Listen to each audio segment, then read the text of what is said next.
The world of Altairus is bound together by anima. But what is anima? Well, anima is the true name of the magical force that binds the land of Altairus together and gives its denizens the gifts of sentience and magical powers. Anima can be split into 6 different elements, which represent different aspects of the same force. These elements are loosely based off the Wiccan representation of the elements. The only difference is that ether is split into 2 elements, light and darkness. The anima sigil consists of a hexagram with a lightning bolt in the center.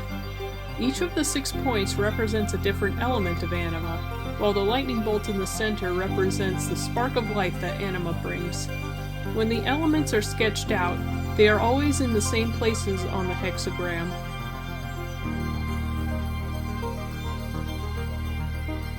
Starting at the top, we have the air element. This element is represented by a swirly-topped cloud and the colors cyan and sky blue.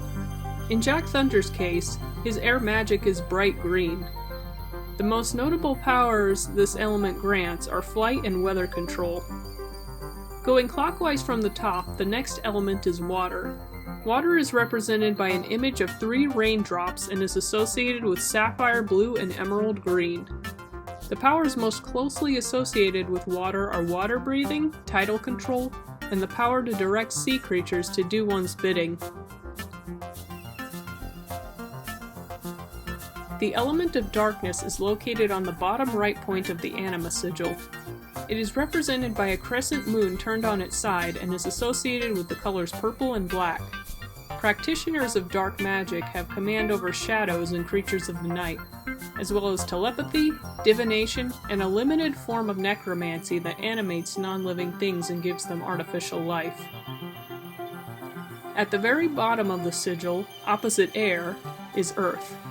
This element is represented by a tree with 5 branches, representing the tree Yggdrasil in the Emerald Woodland.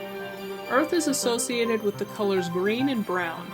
Skinwalking, or shapeshifting, is an earth spell, as well as many healing spells in Altairus.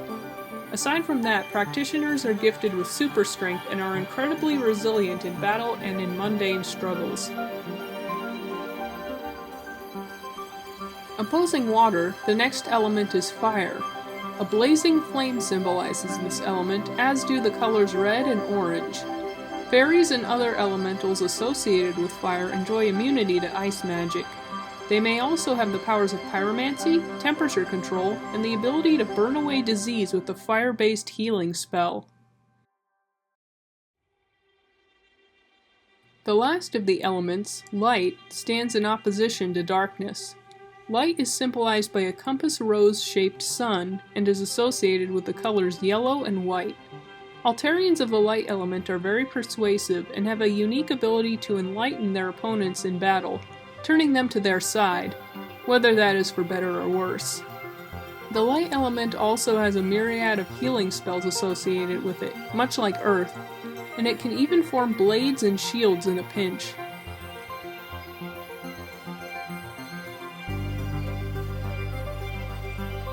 Air, fire, and light are considered Cely elements, while water, earth, and dark are considered Uncely elements. Unlike the normal understanding of the terms Cely and Uncely, these terms refer more to the concept of yin and yang. The Cely elements draw power from the sun, while the Uncely elements draw power from the moon. As such, Cely elements are the strongest around midday and around the summer solstice, while Uncely elements are the strongest around midnight and the winter solstice. The only exception to this rule is during an eclipse. When an eclipse occurs, the relative power of Cely and Uncely energies inverts for the duration of the eclipse.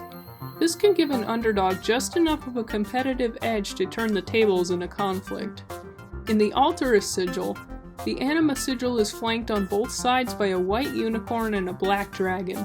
It is thought that these represent the Cely and Uncely powers respectively. Many fairies take issue with the terms Cely and Uncely.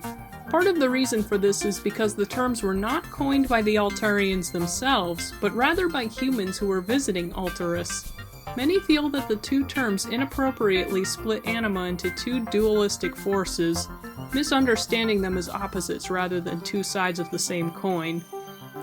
Unseelie fairies in particular take issue with the terms, as they seem to imply a good versus evil dichotomy between the elements. The reality is that all elements are equal in anima, and Unseelie fairies don't like being labeled unblessed or cursed, simply because certain members of a race that didn't even originate in Altairus didn't like wintertime, and concluded that the elements most active at that time of year were evil.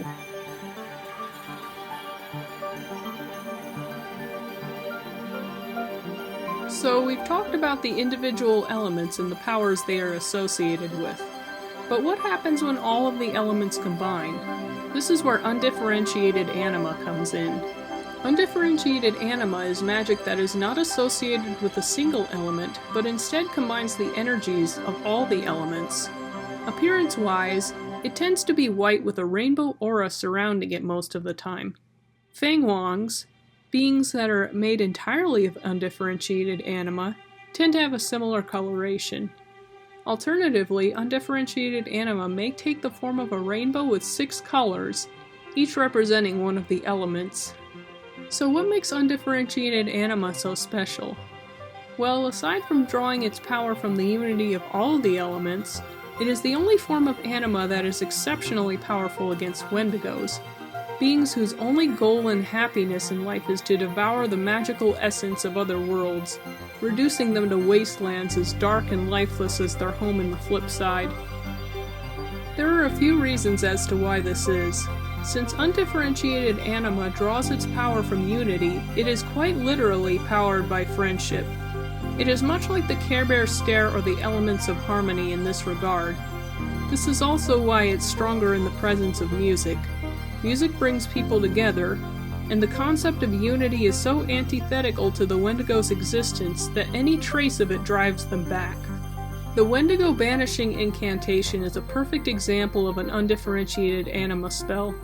Upon completing the incantation, the user will summon a beam of undifferentiated anima that seeks out Wendigos and strips them of all their ill-found power, and throwing them back into the flipside rift they came from and sealing it shut on impact. It does not harm anything else that is in its path.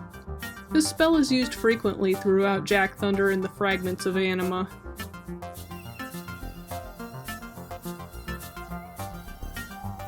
While there's a lot to Altairian magic, the basic concept is simple.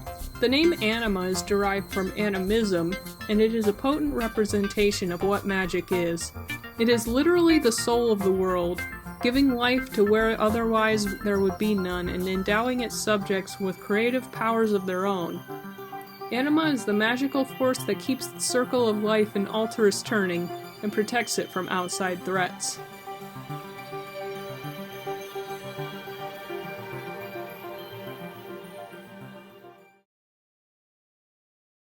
Hi there, I hope you enjoyed the video.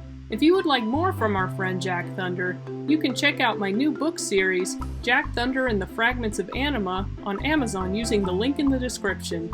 Or you can head on over to my Teespring and grab a few things from my shop. And please like, comment, share, and subscribe for more content every week. Thank you for watching.